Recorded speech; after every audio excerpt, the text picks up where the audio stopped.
বারে তুই খেয়াল করিস যে আগের বারে এসে ঘূর্ণি বাঁধবি স্বামীকে নিয়ে আসবি, বুঝতে পারছিস তো? বলেছিলাম তুই খেয়াল করিস। কি বলছিস? স্বামীকে দিয়ে আসছি, মনে হলো থাকবে। হ্যাঁ, আগের সপ্তাহে একটা ডালিম ফল ফুল সমেত আনবি যা।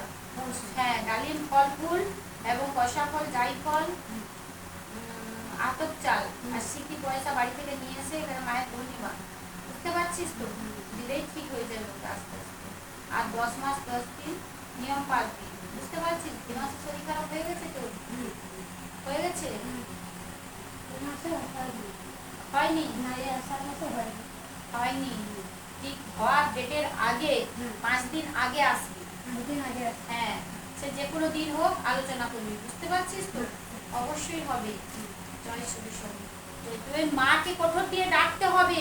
কটা মেয়ে হয়েছে? কটা তো? 3টা মেয়ে হয়েছে তো? ঠিক আছে, মাকে তুই ডাক, দেখবি 3টা মেয়ে হয়েছে। অনেক জায়গায় ওষুধ দিয়েছিস কিন্তু পাসনি। এই মাকে একবার ভক্তি দিয়ে ডাক, দেখবি অবশ্যই তুই পুত্রের সন্ধান পাবি, বুঝতে পারছিস তো? তবে মাকে ভক্তি দিয়ে ডাকবি, আর কিছু নয়।